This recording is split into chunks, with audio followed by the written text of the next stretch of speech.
Hi there, I'm Sarah, and today I'm answering a question that's come in from Mark about negative thinking. So, Mark's question is it possible to stop thinking negatively? I'm usually quite an upbeat guy, but sometimes I find myself going down rabbit holes of thought and I just can't seem to stop my negative thinking. Is there a way that I can do this? Well, first up, thank you so much for your question, Mark. It's one which is actually very, very, very common, and one that I think the answer is going to benefit anybody listening. So, what we're going to do first is actually just take a step back and think about, well, what is a thought in the first place? What creates a thought? Now, a thought is really just two neurons in the brain that have come together. And they've come together enough times that they, in the words of Joe Dispenza, have wired together. Two neurons that fire together and wire together, they create a connection. They create a thought. They create a neural pathway in the brain. Now, if you've got a thought or any number of thoughts that you've thought a number of times, then you're creating conditioned thoughts. You're creating habitual thoughts.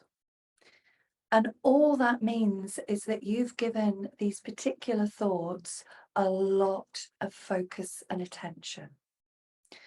And I'm willing to guess that when it comes to negative thoughts, these are thoughts that we have given vast amounts of time and attention, both consciously and unconsciously. But the truth is that a thought itself is actually very neutral. And you have hundreds and hundreds of neutral thoughts every single day. I mean, we have about 60 to 70,000 thoughts a day. And for the vast majority of us, if we think about something like the weather, now I can look out of my window, I can see the sea, and I can have thoughts about what I can see. I can have thoughts about the weather. If I was going out and about in that weather today, I might have some thoughts about what should I wear? Do I need a hat? Do I need some gloves?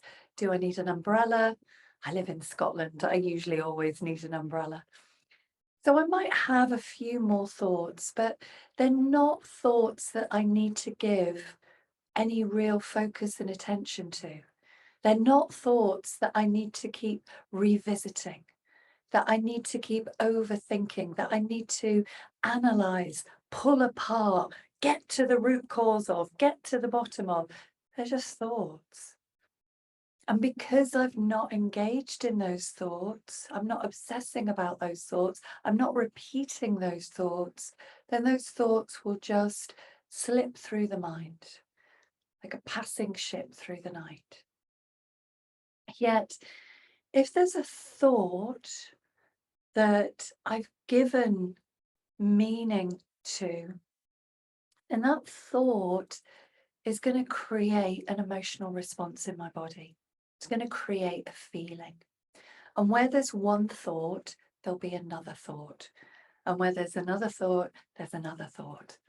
And so, where you find yourself getting stuck in your thinking, it's a little bit like a hamster on a wheel. You're just thinking and thinking and thinking and thinking and thinking. And you think that you're thinking about the situation, but you're just thinking thoughts about the situation. So, you're thinking about your thinking. And where we create a lot of thoughts, and there's a lot of meaning that we're attaching to that, then we're going to create a feeling response in the body. Now, it might surprise you to know that your feelings don't actually know anything about what's going on. Your feelings don't know anything about the outside world. Your feelings don't even know who your name is. Your name is.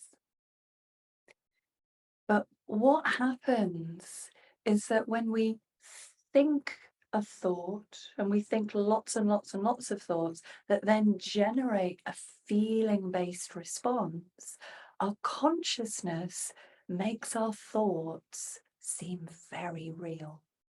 It's like Disney has taken over your mind and produced an animated internal movie about something that in the moment seems very real. It seems very lifelike. But your thoughts are neutral. Your thoughts are really the best special effects department going.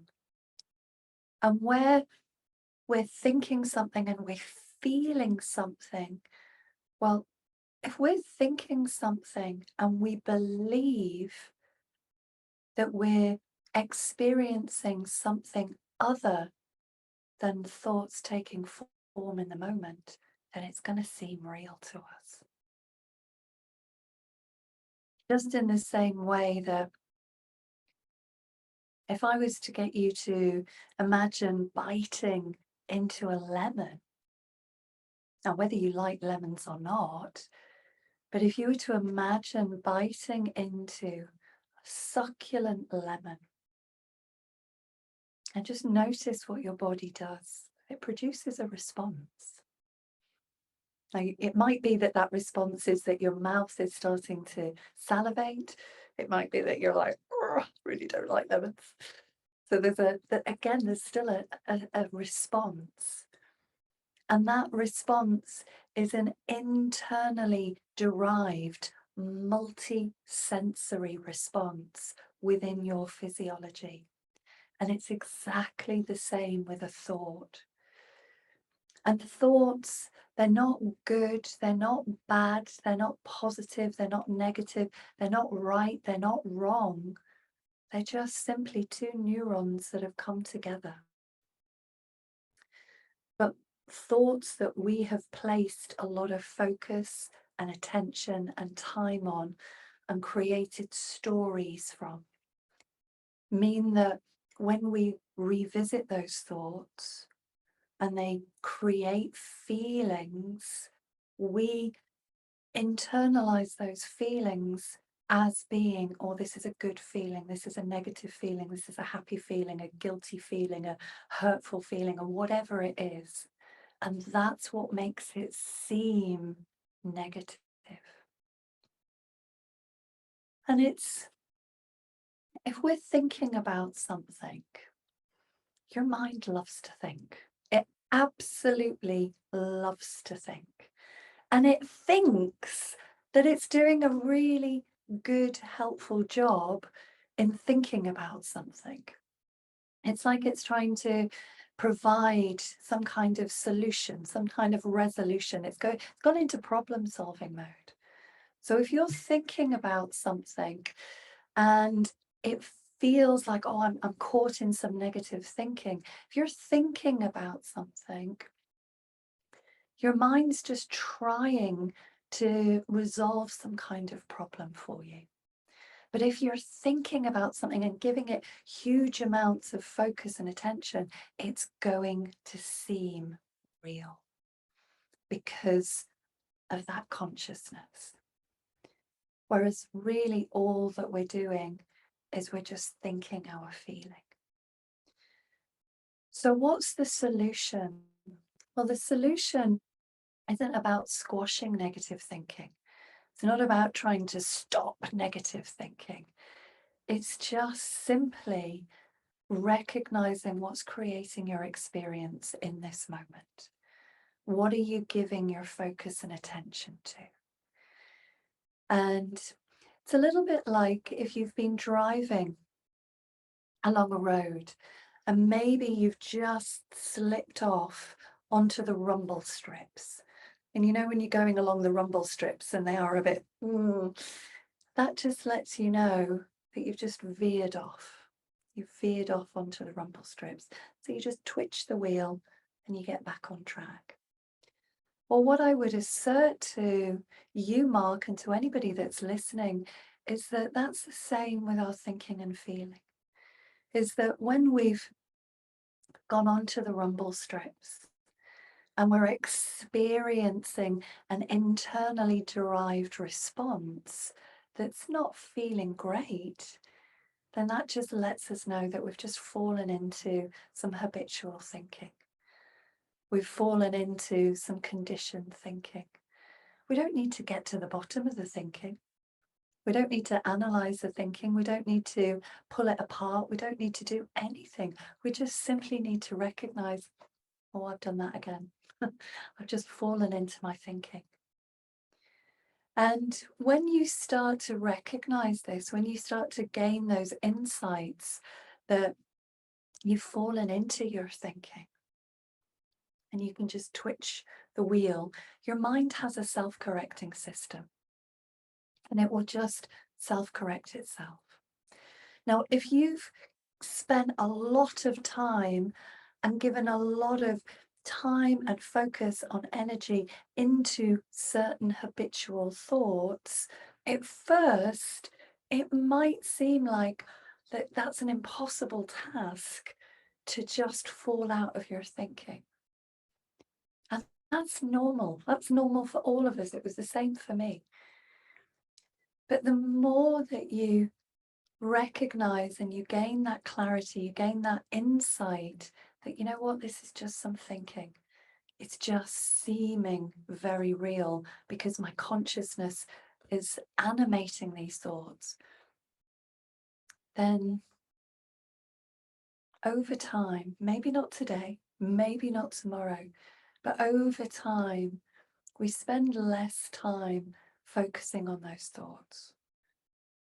We spend less time giving them any focus and attention because we start to experience a greater embodied understanding of what's creating our experience.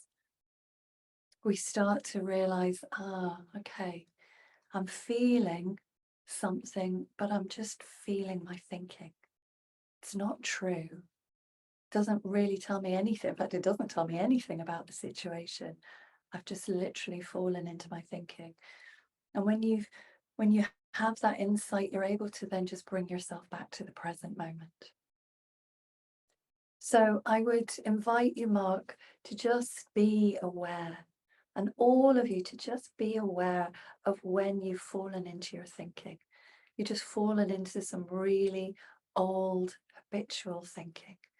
You've veered off onto the rumble strips. And I love the metaphor of the rumble strips because we don't need to know what the rumble strips are made of. We don't need to know what color they are.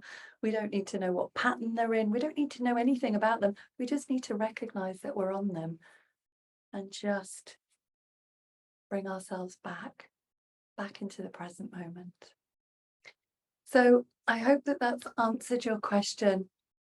For anybody that's listening to this that has got a question, then just head over to the Ask Sarah button on the newsletter. If you're not signed up to the newsletter and you're listening to this on any other social media platform, then please go to www.sarahmaudhypnotherapy.com where you can sign up to the newsletter and ask me as many questions as you like about something that you'd like to receive a breakthrough on, that you'd like to experience some clarity, some insight, some wisdom on. And I will look forward to answering those questions in due course. Bye-bye for now.